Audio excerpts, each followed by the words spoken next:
je voudrais faire une petite parenthèse aujourd'hui sur l'utilisation des seaux rock et également l'utilisation des box de rangement.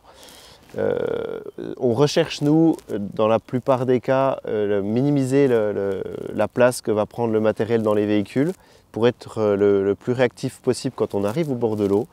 Et aujourd'hui, on ne s'interdit pas d'utiliser les seaux pour ranger du matériel, donc pas forcément que des appâts. On va pouvoir retrouver nous nos bobines de pêche dans les seaux. On voit ici l'utilisation de moules quand on veut refaire des glaçons sur place. Tout type de matériel va pouvoir être adapté à ce type de seau avec les différentes hauteurs de seaux qu'on a dans la gamme. Et à contrario, pour les box de rangement qu'on associe toujours au tackle. Ici, c'est la Storage 380 et 381 pour la version orange. On ne s'interdit pas, nous, de l'utiliser avec des appâts à l'intérieur. Ça nous permet d'avoir une box, mais avec une multitude d'appâts à l'intérieur pour attaquer des pêches où on a besoin de chercher, disons, le type d'appât qui va ressortir, le type d'arôme qui va ressortir sur le moment.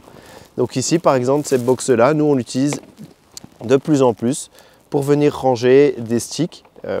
On avait décidé d'attaquer la pêche au stick ce matin avec voilà, différentes couleurs de pellets, différentes tailles de sticks, et ça nous permet de faire un petit rangement avec, si on veut être perfectionniste, une petite étiquette sur chaque case, et l'utilisation des appâts est bien rangée dans ce type de boîte. Donc on peut bien penser à utiliser ces boîtes pour les appâts et non pas que pour le tackle.